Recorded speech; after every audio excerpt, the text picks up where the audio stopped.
ভাষা আন্দোলনের ৭৩ বছর এবং বাংলাদেশ ৫৩ বছর পেরিয়ে গেছে। কিন্তু যে কারণে ভাষার লড়াইটা হয়েছে বা আন্দোলনটা হয়েছে, মানুষ রক্ত দিয়েছে, তাদের সেই আত্মত্যাগ কি আমরা এখনো ধারণ করতে পারছি কিনা? আত্মত্যাগ ধারণের যে বিষয়টা সেটা খুবই রাজনৈতিক বিষয়।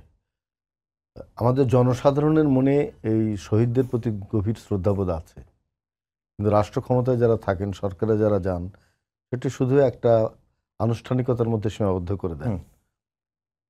আমাদের ভাষার সবচেয়ে বড় সংকট যে জায়গাটাই তৈরি হয়েছে, বাংলা ভাষার যে একটা হুমকির মুখে, পৃথিবীর অধিকাংশ ভাষায় হুমকির মুখে থাকে, এমনকি ইংরেজিও নানা কারণে হুমকির মুখে ভাষা থাকে। ভাষা টেকানোর জন্যে একটা জাতিকে সচেষ্ট থাকতে হয়, তার লেখক, শিল্পী, কবি, সাহিত্যিক, সাংবাদিক, গণমাধ্যম ব্যক্তি, তাদের প্রত্যেকের চেষ্টা করতে হয় তার ভাষার উৎকর্ষ সাধনের জন্য।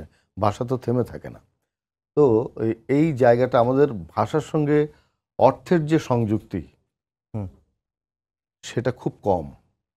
বাংলা ভাষায় অর্থ উপার্জনের যে জায়গা, সেটা সংকুচিত হয়ে যাচ্ছে। একটা ভাষা কখন মরে যায়? যদি সেই ভাষা আপনি ব্যবহার করে, সেই ভাষা যদি আপনি শিখে, যদি আপনি অর্থ না উপার্জন করতে না পারেন। এখন বাংলা ভাষায় আপনি শিখছেন, কিন্তু আপনি চাকরি পাচ্ছেন না। আপনি চাকরি পাচ্ছেন ইংরেজি না শিখলে, আপনি চাকরি পাচ্ছেন না। আপনি যখন ব্যবসা করছেন, যে প্রযুক্তির যে ব্যবহার, সেখানে কিন্তু আপনাকে ইংরেজি ব্যবহার করতেই হচ্ছে। সুতরাং অর্থের উপার্জনের যে সমস্ত টুলসগুলো আছে, সেই সব জায়গায় কিন্তু বাংলা ভাষা পিছিয়ে যাচ্ছে। পিছিয়ে যাওয়ার আরেকটা কারণ হচ্ছে যে আমরা এখনো পর্যন্ত বাংলা ভাষার যে প্রমিত রূপ, সেই প্রমিত রূপটা আমরা পরিগ্রহ করতে পারিনি। আমরা সেটাকে এখনো প্রাতিষ্ঠানিকভাবে সেই জায়গায় নিয়ে, সেই উচ্চতায় নিতে পারিনি। যদি আন্তর্জাতিক মাতৃভাষা বলা হচ্ছে, কিন্তু এই ভাষার যে মর্যাদা, এটাকে যে বিশ্বের বুকে তুলে ধরা, এটা আন্তর্জাতিক অন্য অন্য বড় ভাষার সঙ্গে সিমিলারি যাওয়া, সমান্তরালভাবে যাওয়ার যে শক্তি, সেটা কিন্তু আমরা অর্জন করতে পারিনি।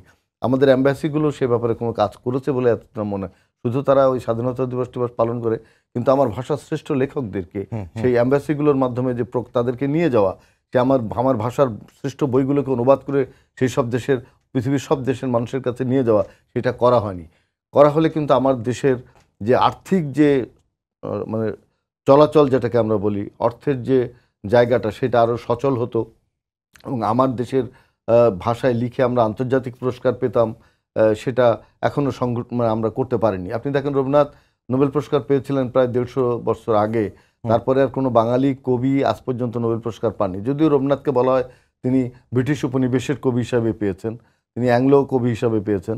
তারপরেও তো বাংলা ভাষারই কবি তিনি পেয়েছিলেন, কিন্তু এরপরে পায়নি। অনেক ভালো ভালো কবি, সাহিত্যিক, শিল্পী আছে, পায়নি। অর্থাৎ আমার ভাষা যে একটা আন্তর্জাতিক ভাষা, তার একটা আন্তর্জাতিক সাহিত্যিক স্বীকৃতি কিন্তু আমাদের নেই। তো সব মিলিয়ে আমরা যে এত গর্ব করছি যে আমরা আত্মত্যাগ করেছি, কিন্তু আত্মত্যাগকারী শহীদদের মূল জায়গা ছিল মত প্রকাশের স্বাধীনতা। আপনি বলেন, হলফ করে বলতে পারবেন না যে কোনো গণমাধ্যম এখনো পর্যন্ত স্বাধীনভাবে কথা বলতে পারে। এই সরকারের সময়ও কি পারছে?